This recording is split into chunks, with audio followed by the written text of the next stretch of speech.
दोस्तों, आज जो मूवी मैं आपके सामने लेकर आया हूँ उसको कमजोर दिल के लोग तो बिल्कुल ना देखें।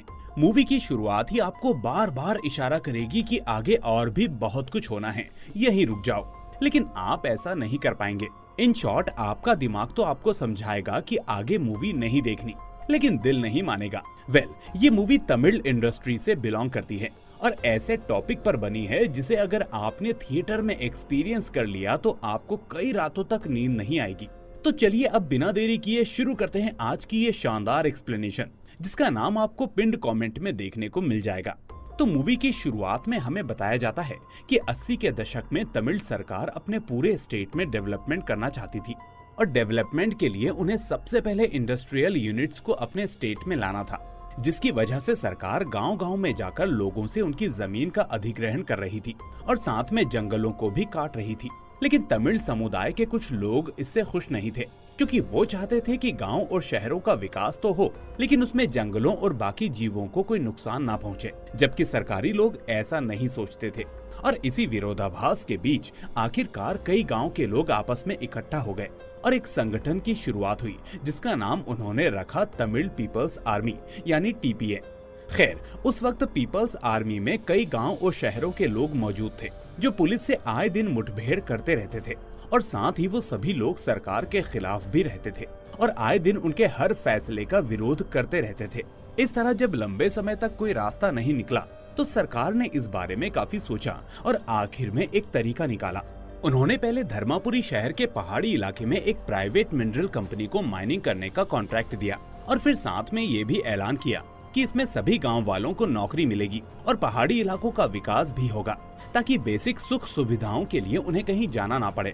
लेकिन टीपीए के लोग इसके लिए भी राजी नहीं हुए, क्योंकि उनका मानना था कि पहाड़ी में माइनिंग करने का मतलब प्रकृति से खिलवाड़ करना है। वो कहते थे कि आप सड़क बनाओ, अस्पताल बनाओ, स्कूल बनाओ, लेकिन किसी भी कंपनी को यहाँ मत लाओ। असल में टीपीए के लोग मानते थे कि कंपनीज के आने से यहाँ लोगों का नहीं, कंपनी का विकास होगा, जबकि लोग हमेशा इसी नौकरी में लेबर का काम करते रहेंगे और आने वाली नस्ल कभी विकसित नहीं हो पाएगी।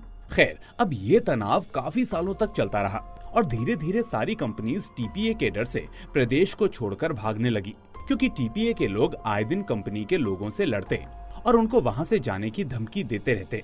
और इसी बीच हम ये भी देखते हैं कि पुलिस और टीपीए में भी कई बार आपस में गोलीबारी भी हो जाती है, जिसमें कभी पुलिस के लोग मारे जाते हैं तो कभी पीपल्स आर्मी के लोग। इसलिए अब सरकार के पास जब कोई रास्ता नहीं बचता तो वो मजबूरन टीपीए से निपटने के लिए एक स्पेशल पुलिस यूनिट की शुरुआत करती है, जिसका काम था टीपीए की एक्टिविटीज को रोकना और जल्द से जल्द गाँव वालों को सरकार के पक्ष में करना।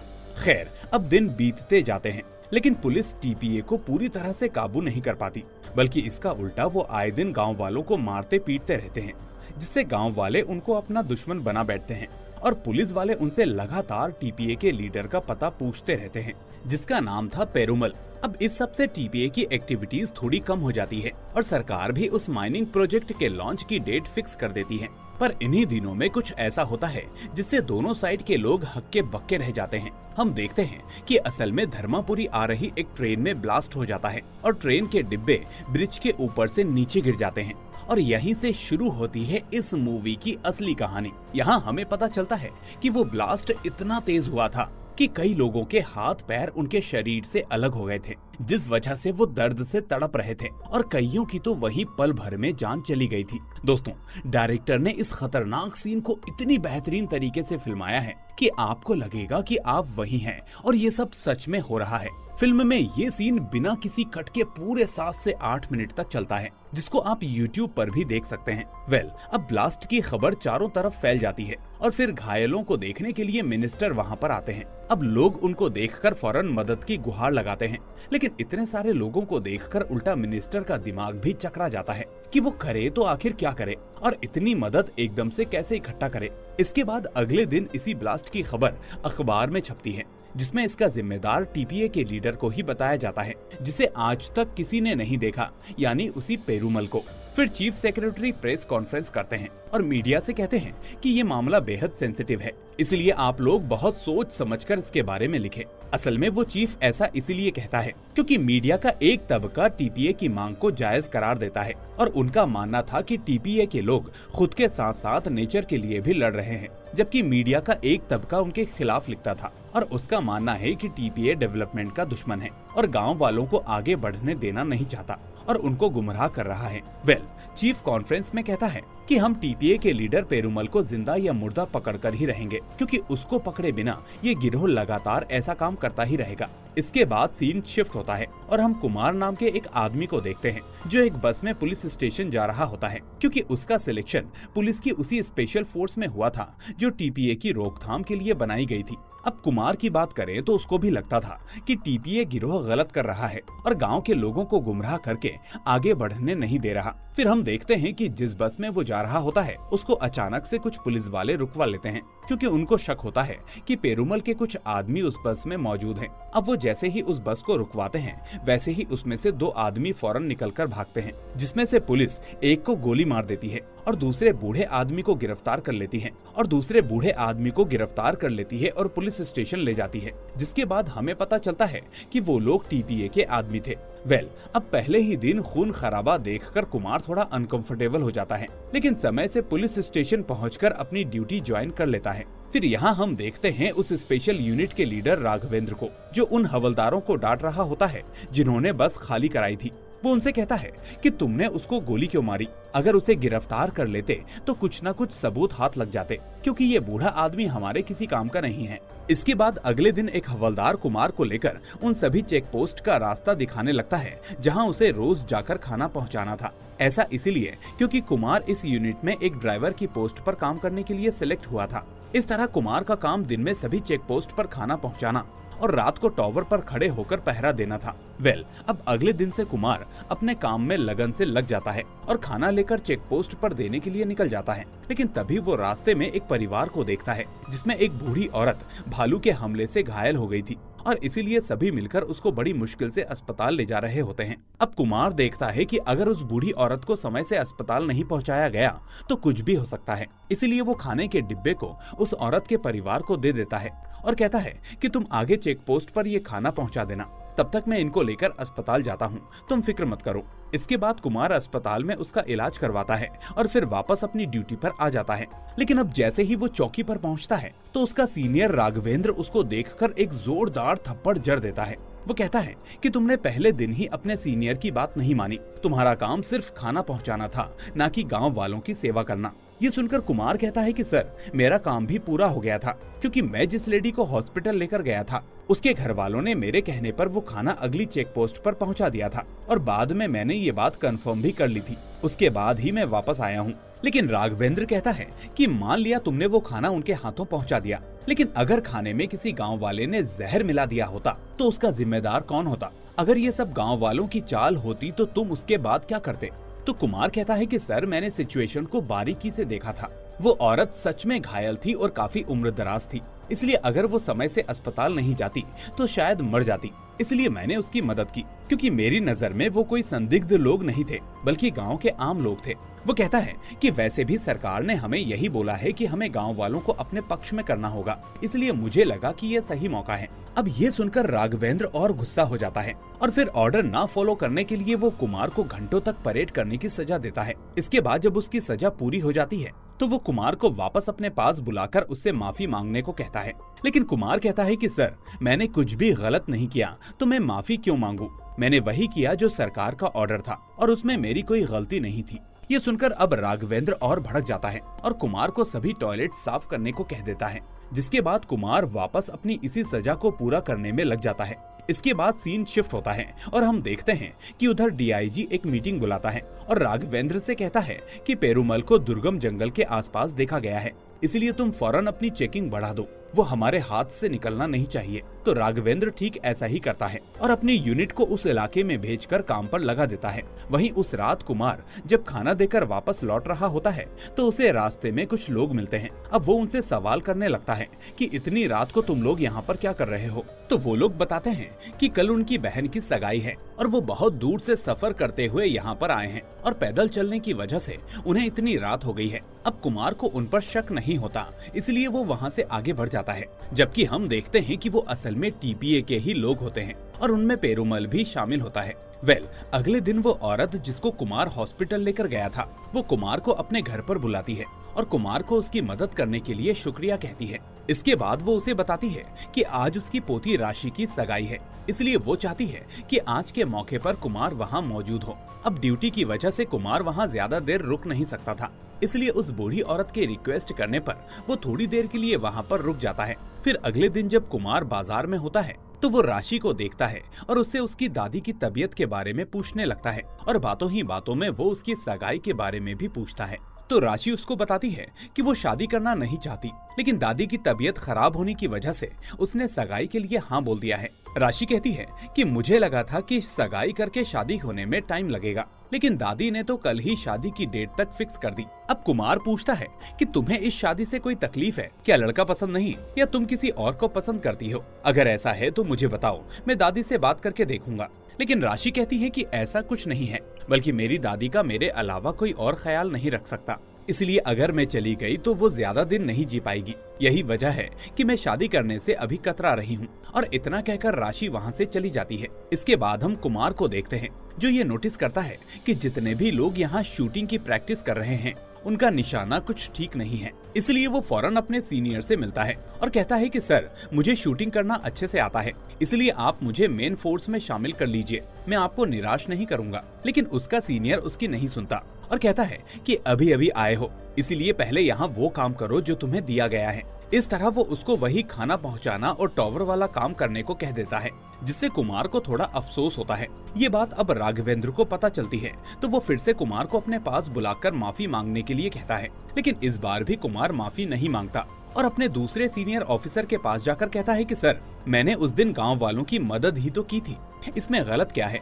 अब उस ऑफिसर का नाम होता है चंद्रन, जो कुमार को समझाता है कि बड़े ऑफिसर्स से बहस करने का कोई फायदा नहीं कुमार, ये लोग बेवजह तुम्हें सस्पेंड कर देंगे, इसलिए इससे अच्छा होगा कि तुम माफीनामा लिख कर दे दो।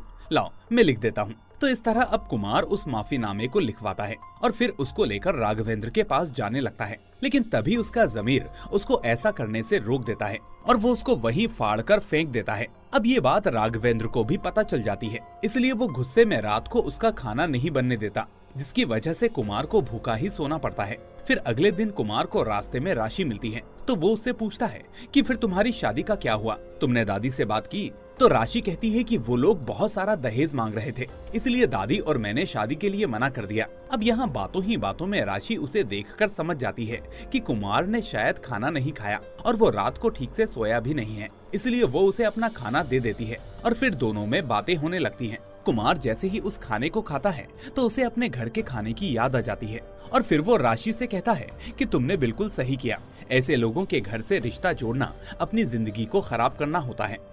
अब ऐसे ही रोज मुलाकात होने से दोनों के बीच में प्यार का रिश्ता बनने लगता है, जिसके बारे में एक दिन राशि अपनी दादी को बताती है। वो कहती है कि दादी, कुमार मुझे पसंद करता है और मैं भी उसे पसंद करती हूँ, इसलिए हम दोनों शादी करने का सोच रहे हैं। लेकिन उसकी दादी ये सुनकर एकदम से इस रिश्ते के लिए मना कर देती है और काफी समझाने पर भी इसके लिए तैयार नहीं होती। वो कहती है कि कुमार अच्छा लड़का है, मैं जानती हूँ, लेकिन ये पुलिस वाले हमारे लिए कभी अच्छे नहीं हो सकते। हो सकता है कि ये कोई चाल हो ताकि ये लोग टीपीए के बारे में हमसे पता कर सकें और शायद इस बारे में खुद कुमार को भी पता ना हो, वो सिर्फ एक मोहरा हो, इसलिए तुम कुमार से दूर ही रहो, उसी में हमारी भलाई है। अब कुछ दिन बाद पुलिस गांव के कुछ लोगों को पकड़कर पूछताछ के लिए ले जा रही होती है कि तभी रास्ते में टीपीए के लोग आकर पुलिस पर हमला कर देते हैं। फिर पहले तो वो गांव के लोगों को छुड़ाते हैं और इसके बाद पुलिस वालों को वार्निंग देते हैं कि इन जंगलों से दूर रहो, यह हमारा घर है, इसलिए हम अपने घर को उन कंपनीज के हाथों में नहीं देंगे और ये बात सरकार तक भी पहुंचा दो। इसी बीच हम ये भी देखते हैं कि इस आपसी हाथापाई में पुलिस के एक आदमी की मौत भी हो जाती है। फिर अगले दिन राघवेंद्र गुस्से में गांव के चप्पे चप्पे को निशाना बनाकर टीपीए और पेरूमल को ढूंढता है, लेकिन उसको कुछ नहीं मिलता। वहीं इसी बीच एक लड़की जब पुलिस वालों से डरकर अपने घर से भाग रही होती है तो एक पुलिस वाला अनजाने में उस पर गोली चला देता है,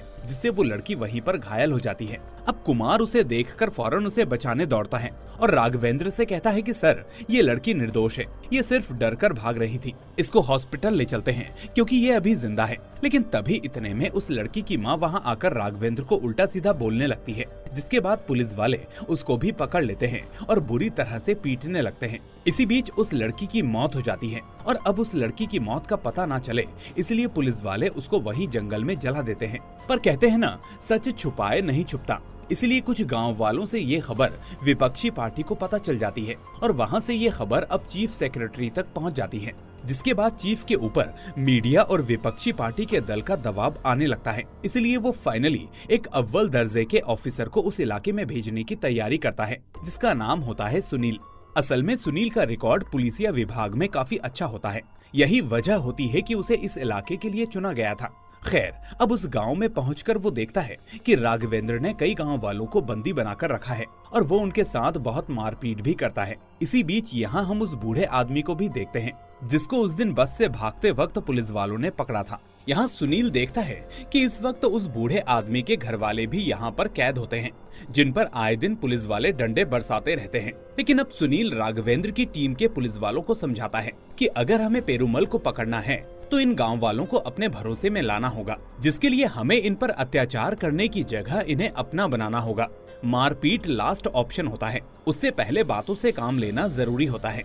वो कहता है कि कायदे में इन कानून वालों को पुलिस से नहीं बल्कि टीपीए से डरना था, लेकिन आप लोगों के कारण यहाँ सब उल्टा ही चल रहा है, जिसे हमें जल्दी ही ठीक करना होगा। अब गांव में आज एक देवी माँ का फेस्टिवल होता है, इसलिए सुनील अपनी बातों का उदाहरण देने के लिए अपनी पूरी टीम को लेकर गांव वालों के उसी फंक्शन में चला जाता है, जहां सभी गांव वाले देवी की पूजा कर रहे होते हैं। इसी बीच वहां पहुंचने से पहले सुनील उस फेस्टिवल में प्रॉपर लाइट का सेटअप भी करवाता है, ताकि लोगों को पूजा करने में कोई दिक्कत ना हो। इसके बाद अब पहले सुनील कुछ पैसे दान करता है और फिर सभी गांव वालों से कहता है कि जैसे आज इस गांव में लाइट आई है, वैसे ही स्कूल और हॉस्पिटल भी आएंगे। जरूरी है कि आज हम अपने बच्चों के फ्यूचर के बारे में सोचें, उनकी नौकरी कैसे लगेगी और बाकी विकास कैसे होगा। इसलिए सरकार अगर इसके लिए कुछ करना चाहती है तो आप टीपीए का साथ मत दीजिए, आप लोग हमारा साथ दीजिए, हम आपको पूरी मदद करेंगे।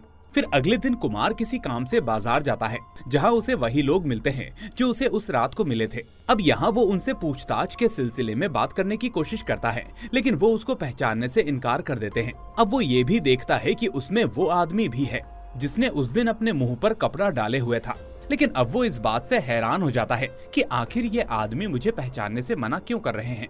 वो समझ जाता है कि इन लोगों के अंदर शायद टीपीए के लोगों का बहुत खौफ है, इसलिए वो उससे ऐसे बर्ताव कर रहे हैं और यही सोचकर वो वहाँ से चला जाता है। वहीं उधर सुनील को गांव के जिन जिन लोगों पर शक होता है वो उन्हें पुलिस स्टेशन में लाकर बहुत टॉर्चर करता है, ताकि वो सच उगलवा सके। इसी बीच वो बूढ़ा आदमी डरकर उन्हें पेरूमल का हुलिया बताता है और उसका स्केच बनवा देता है। फिर इतने में वहाँ कुमार भी पहुँच जाता है और वहाँ वो नोटिस करता है कि ये स्केच वाला आदमी तो उन्हीं लोगों में से एक है जिन लोगों से वो अभी मिलकर आ रहा है। इस तरह वो फौरन समझ जाता है कि वो लोग असल में पेरूमल के ही आदमी थे और वो कपड़े से ढके मुंह वाला आदमी पेरूमल ही था। फिर कुमार ये बात चंद्रन को बताता है कि सर, शायद मैंने पेरूमल को देखा था और मैं उसके पते को जानता हूँ, तो क्या मैं ये बात सर को बता दूं? तो चंद्रन उससे कहता है कि ये बात किसी भी दूसरे ऑफिसर को तब तक मत बताना जब तक मैं तुमसे ऐसा करने को ना कहूँ, क्योंकि इससे तुम्हारी जान खतरे में आ सकती है।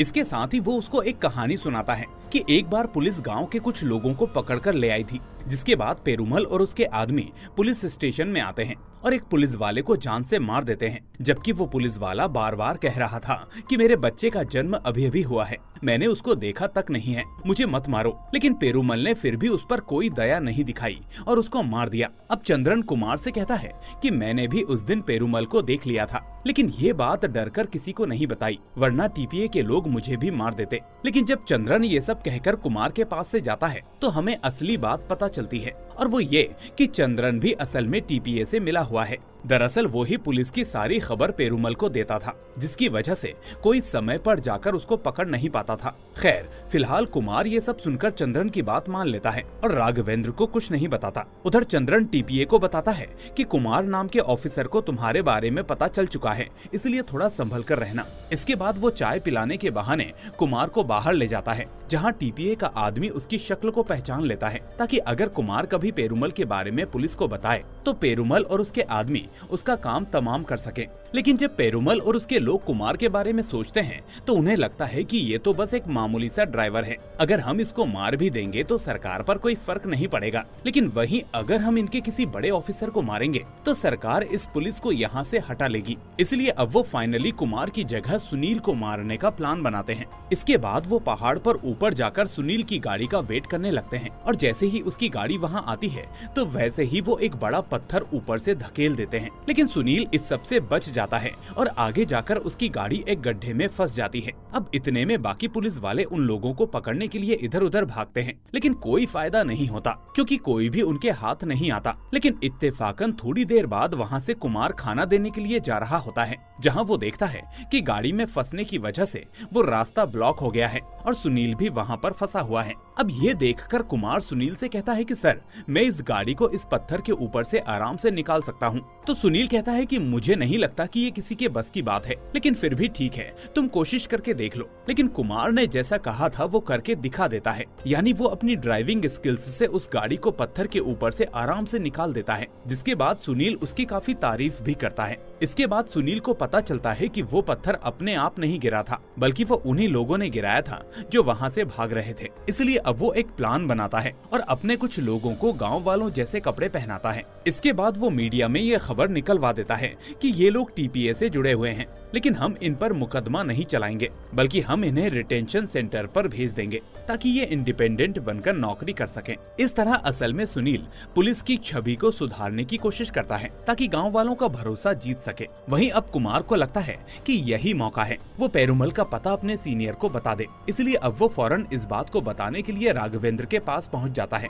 लेकिन राघवेंद्र उसकी बात सुनने की बजाय उसको डांटने लगता है कि जाओ अपना काम करो, खाना पहुंचाओ, गाड़ी चलाओ, यही तुम्हारा काम है। अब ये चीज वहाँ खड़ा चंद्रन भी देख रहा होता है, जो कुमार के पास आकर उसको समझाता है कि जब मैंने तुमसे बोल रखा है कि मेरे बोलने से पहले तुम किसी को कुछ नहीं कहोगे, तो क्यों अपनी जान और नौकरी को खतरे में डाल रहे हो। लेकिन फिर भी अगर तुम्हें मरने का शौक है तो जाओ बताओ। इस तरह एक बार फिर से कुमार उसकी बात मान लेता है और फिर वापस इंतजार करने का फैसला करता है। वहीं दूसरे दिन राशि और कुमार की मुलाकात होती है, जहां वो राशि से टीपीए के बारे में बात कर रहा होता है कि किस तरह एक दिन पेरुमल ने एक पुलिस वाले को बेवजह जान से मार दिया, जिस पर राशि उससे कहती है कि ये सच नहीं है, वो किसी को बेवजह नहीं मारता। वो बताती है कि जब मैं छोटी थी तब मेरे माँ और बाबा को पुलिस ने उठा लिया था और फिर काफी देर तक उन दोनों के बारे में कुछ भी पता नहीं चला। वो कहती है कि उसी वक्त तमिल पीपल्स आर्मी ने गांव में एक मेडिकल कैंप भी लगा रखा था और इसी बीच मेरे मामा वहां जाकर पेरुमल को बताकर आए कि मेरे माँ और बाबा बेवजह पुलिस के कब्जे में हैं। जिसके बाद पेरुमल भाई अपने आदमियों के साथ वहां गया और उसने देखा कि मेरे पिता को पुलिस वालों ने पीट पीट कर मार दिया है और वहीं मेरी माँ बिना कपड़ों के जमीन पर पड़ी हुई है, जिसको पुलिस वालों ने बहुत मारा है। वो बताती है कि पेरुमल ने सबसे पहले पहुंचकर अपनी शर्ट से मेरी माँ के बदन को ढका, जिसके बाद मेरी माँ ने उस पुलिस वाले की तरफ इशारा किया जिसने वो सब किया था। फिर ये पता चलते ही पेरुमल भाई ने पहले उस पुलिस वाले का हाथ काटा क्योंकि उसने मेरी माँ को उसी हाथ से मारा था और फिर मेरे पिता को जान से मारने की वजह से उसको भी जान से मार डाला, जबकि वो बार बार कह रहा था कि मैं अभी अभी बाप बना हूँ, मुझे छोड़ दो। अब प्रेजेंट में कुमार उसकी सारी बातें ध्यान से सुन रहा होता है और वो समझ जाता है कि चंद्रन ने उसे आधी बात बताई थी। अब राशि उसे बताती है कि उस दिन मेरे पिता की तो मौत हो गई थी, लेकिन बाद में मेरी माँ भी उस हादसे के चलते पागल हो गई और एक दिन वो भी मर गई, जिसके बाद मेरे मामा भी टीपीए में शामिल हो गए। अब कुमार ये सब सुनकर बहुत ही परेशान हो जाता है और बेहद सीरियस होकर वापस पुलिस स्टेशन की तरफ चल देता है। अब यहाँ पर पूरे रास्ते उसका दिमाग यही सोच रहा होता है कि पेरुमल सही आदमी है या नहीं और क्या राशि के मामा ने टीपीए ज्वाइन करके सही किया। इसके बाद वो कुछ दिनों तक राशि से बात करना बंद कर देता है क्योंकि इस वक्त वो सही और गलत को समझ नहीं पा रहा था। और फिर एक रात जब कुमार टॉवर के ऊपर पहरा दे रहा होता है तब उसे एक औरत बिना कपड़ों के जख्मी हालत में पुलिस स्टेशन से बाहर भागते हुए दिखती है। ये देखकर उसके होश उड़ जाते हैं और वो फौरन उसको रोकने के लिए भागता है। अब पूछने पर वो उसे बताती है कि साहब, पुलिस वालों ने मेरे एक बच्चे को मार दिया और मेरा दूसरा बच्चा मेरे घर दूध के लिए तड़प रहा है। वो भी भूखा मर जाएगा, इसलिए मुझे जाने दो साहब। अब कुमार उससे कुछ कहता, इससे पहले दूसरा पुलिस वाला उस औरत के सर पर हमला कर देता है, जिससे वो औरत बेहोश हो जाती है। जिसके बाद बाकी पुलिस वाले उस औरत और बुढ़े को लेकर कहीं और चले जाते हैं। फिर हम देखते हैं कि कुछ दिनों बाद उस गांव में एक मिनिस्टर आता है, जो गांव वालों को समझा रहा होता है कि गांव वालों को पुलिस वालों के ऊपर भरोसा करना चाहिए। वो उनके दुश्मन नहीं है, बल्कि उनको सेफ रखने के लिए यहाँ आए हैं। अब उस मिनिस्टर की सिक्योरिटी के लिए कुमार भी ड्यूटी पर होता है, जहाँ उसे राशि भी मिल जाती है। इसके बाद वो राशि को साइड में ले जाकर पहले उससे माफी मांगता है और फिर उससे कहता है कि मैं पुलिस वाला होकर भी कुछ नहीं कर पा रहा, मुझे माफ कर दो, लेकिन मैं तुम्हारा साथ कभी नहीं छोड़ूंगा, ये मेरा वादा है। खैर, अब अगले दिन वो तारीख होती है जब उस माइनिंग प्रोजेक्ट का उद्घाटन होता है, इसलिए अब वहाँ पर काम शुरू हो जाता है। हालांकि इस उद्घाटन के प्रोग्राम से पहले पुलिस को वहाँ सुरक्षा के लिए तैनात किया गया था, लेकिन उसका कोई फायदा नहीं होता, क्योंकि टीपीए के लोग वहां आकर पुलिस वालों को घेर लेते हैं और कहते हैं कि हमारे जंगलों को हमसे कोई नहीं छीन सकता। सरकार हमें बेवकूफ समझती है और अपने फायदे के लिए ये सब कर रही है, लेकिन हम ऐसा होने नहीं देंगे। और ऐसा कहकर वो वहां पर एक बहुत बड़ा बॉम्ब ब्लास्ट कर देते हैं, जिसमें 4 पुलिस वाले ऑन द स्पॉट मारे जाते हैं। अब ये बात जब सीनियर ऑफिसर सुनील को पता चलती है तो उसका पेशेंस खत्म हो जाता है, इसलिए वो सभी पुलिस वालों को ऑर्डर दे देता है कि तुम्हें जिस पर भी शक हो उसे पकड़कर ले आओ, और अगर वो ना आए तो उसे ऑन द स्पॉट गोली मार दो। अब पुलिस वाले उसके कहने पर ठीक ऐसा ही करने लगते हैं और वो एक एक करके सभी गाँव वालों पर हमला कर देते हैं और साथ ही काफी लोगों को पकड़कर पुलिस स्टेशन में ले आते हैं। यहाँ सुनील पूछताछ करते करते उनकी बुरी तरह से पिटाई करता है और इसी बीच एक पुलिस वाला सुनील से कहता है कि सर, हम पूरे गांव पर बेवजह हमला कर रहे हैं। मुझे पता चला है कि टीपीए के लोगों की कुछ फैमिलीज गांव में रहती हैं, इसलिए हमें उन पर कार्यवाही करनी चाहिए और बाकी लोगों को छोड़ देना चाहिए। तो ये सुनकर सुनील फौरन उनको भी पकड़ने का आदेश दे देता है और ये खबर अब चंद्रन टीपीए तक पहुंचा देता है कि पुलिस वाले गाँव वालों को अपनी बातों में फंसाकर टीपीए का पता पूछना चाहते हैं, इसलिए सभी लोग अलर्ट रहें। और उसी रात गांव के हालात को देखते हुए राशि अपनी दादी के साथ दूसरे गांव के लिए निकल रही होती है, लेकिन उसकी दादी के पास पैसे नहीं होते, इसलिए वो अपनी सहेली से पैसे लेने के लिए जाती है, जिसको उसने पैसे उधार दे रखे थे।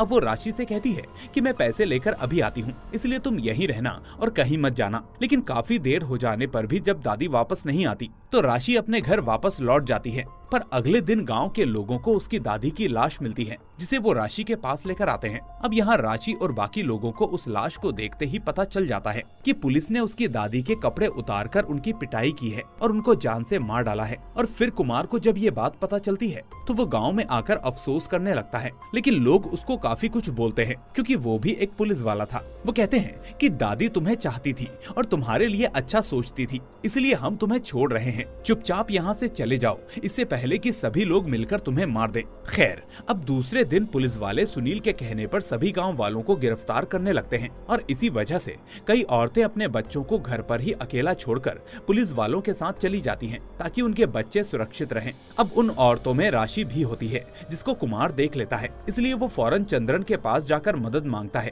और कहता है कि सर, वो लड़की निर्दोष है, मैं उसे पर्सनली जानता हूँ, इसलिए प्लीज आप उसको छुड़वा दीजिए। लेकिन चंद्रन ऐसा करने से मना कर देता है और कहता है कि इस मामले में मैं तुम्हारी कोई मदद नहीं कर सकता, क्योंकि ये ऑर्डर ऊपर से आया है। तो ये सुनकर कुमार कहता है कि फिर मैं खुद ही जाकर सभी को पेरुमल का पता बता देता हूँ, जिस पर चंद्रन उसे ऐसा करने से मना करता है और कहता है कि ऐसी गलती मत करना, क्योंकि इस वक्त पुलिस और टीपीए दोनों एक दूसरे के पीछे पड़े हैं, इसलिए अगर तुम किसी एक की भी चपेट में आ गए तो जिंदगी या नौकरी एक चीज चली जाएगी। ये सुनकर कुमार सोच में पड़ जाता है कि आखिर वो क्या करे। तभी हम देखते हैं कि उधर राघवेंद्र औरत और आदमियों को अलग अलग सेल में रखता है और उनसे पूछताछ करने लगता है। वो उनसे पूछता है कि जो लोग टीपीए से नहीं हैं, वो अगर मुझे बता देंगे कि कौन कौन टीपीए के साथ है तो मैं बाकी फैमिलीज को अभी के अभी छोड़ दूंगा। लेकिन जब उसे कोई गांव वाला कुछ नहीं बताता तो वो सभी औरतों के कपड़े उतरवा लेता है और उनके मंगल सूत्रों को भी छिनवा लेता है और फिर उनके शरीर पर मिर्च भी फेंकने लगता है। फिर ये सब देखकर कुमार राघवेंद्र को रुकने के लिए कहता है, लेकिन वो उसकी एक नहीं सुनता। बल्कि दूसरा पुलिस वाला कुमार को थप्पड़ मारकर वहाँ से भगा देता है। इसके बाद कुमार फौरन सुनील सर के पास आता है और उनको सब कुछ बता देता है। वो कहता है कि सर, मुझे पेरुमल का पता मालूम है, मैं आपको अभी उसका पता बता देता हूँ, लेकिन सर हमारे ही आदमियों ने मेरी जानकारी की एक निर्दोष लड़की को पकड़ रखा है, इसलिए उसको बचा लीजिए सर। अब सुनील फौरन अपनी फोर्स को कुमार के साथ उस पते पर भेज देता है जहाँ कुमार ने पेरुमल को देखा था और खुद कुमार भी उनके साथ पहुँच जाता है। अब यहाँ टीपीए और पुलिस वालों के बीच काफी देर तक गोलीबारी चलती है, जिसमें दोनों ही तरफ के लोग मारे जाते हैं। अब कुमार को सिर्फ ड्राइवर का काम मिला था, इसलिए उसके पास कोई हथियार नहीं होता, जिसके चलते वो सिर्फ पेरुमल का पीछा करता रहता है, जबकि दोनों साइड के लोग आपस में एक दूसरे को शूट करने में लगे रहते हैं। इसी बीच कुमार कई बार पेरुमल को रोकने की कोशिश करता है, लेकिन पुलिस के शोर के चलते भागने की वजह से पेरुमल उसकी आवाज नहीं सुन पाता। इसीलिए अब कुमार वहाँ की घरों की छतों से पेरुमल के पीछे पीछे दौड़ने लगता है और आखिर में पेरुमल को पीछे से पकड़ लेता है। इसके बाद वो उससे कहता है कि मुझे मालूम है तुम गलत नहीं हो, लेकिन तुम्हारी वजह से पुलिस गांव के निर्दोष लोगों को मार रही है, इसीलिए तुम सरेंडर कर दो, तुम्हारी सजा कम हो जाएगी, मेरा वादा है। लेकिन पेरुमल उसकी बात नहीं मानता और वहाँ से भागने लगता है। इसके बाद कुमार जब टीपीए के आदमी को भागता हुआ देखता है तो आखिर में वो एक मरे हुए पुलिस वाले के पास से बंदूक उठाता है और अपने सटीक निशाने से एक एक करके सभी टीपीए मेंबर्स को शूट करने लगता है। लेकिन यहाँ वो उनको जान से नहीं मारता, बल्कि उनके पैरों पर निशाना लगाकर उन्हें घायल कर देता है। इस तरह यहाँ हमें पता चलता है कि उसका निशाना वाकई में अचूक है, जैसा उसने शुरुआत में अपने सीनियर को बताया था। अब एक तरफ राशि गांव की औरतों को बचाने के लिए आगे आती है, तो वहीं दूसरी तरफ कुमार भी पेरुमल का पीछा करते हुए पूरी पुलिस फोर्स के साथ उसको पकड़ लेता है। और यही होता है इस मूवी के पहले पार्ट का दी एंड। जी हाँ दोस्तों, ये मूवी 2023 में रिलीज हुई थी, जिसका दूसरा पार्ट अभी हाल ही में रिलीज हुआ है, इसलिए अपनी अगली वीडियो में मैं उसी पार्ट को एक्सप्लेन करने वाला हूँ। लेकिन आखिरी में इस पहले पार्ट के क्रेडिट सीन्स में हमें दूसरे पार्ट की झलक भी दिखाई जाती है, जहाँ हमें अंदाजा लगता है कि शायद पुलिस वालों ने राशि को भी मार दिया था और साथ ही राघवेंद्र कुमार को उसके ऑर्डर न मानने की वजह से सस्पेंड कर देता है। वहीं हम देखते हैं कि सुनील पेरुमल से उस ट्रेन में हुए ब्लास्ट के बारे में पूछताछ कर रहा होता है, लेकिन इतने में कोई आकर पेरुमल को छुड़वा लेता है। तो दोस्तों, मुझे तो इस मूवी के दूसरे पार्ट का बेसब्री से इंतजार है। यही है असली सिनेमा, जहां एक आदमी अपनी सीट से हिल नहीं सकता। खैर, आपको ये एक्सप्लेनेशन अच्छी लगी हो तो वीडियो को लाइक करने के साथ साथ अपने दोस्तों के साथ शेयर भी कर देना, और अगर नए हैं तो भाई चैनल को सब्सक्राइब करके नोटिफिकेशन बेल को भी दबा देना, ताकि कोई भी वीडियो आपसे मिस ना हो। तो अब मैं मिलूंगा आपसे अगली ऐसी ही शानदार मूवी के साथ। Till then take care and thanks for watching.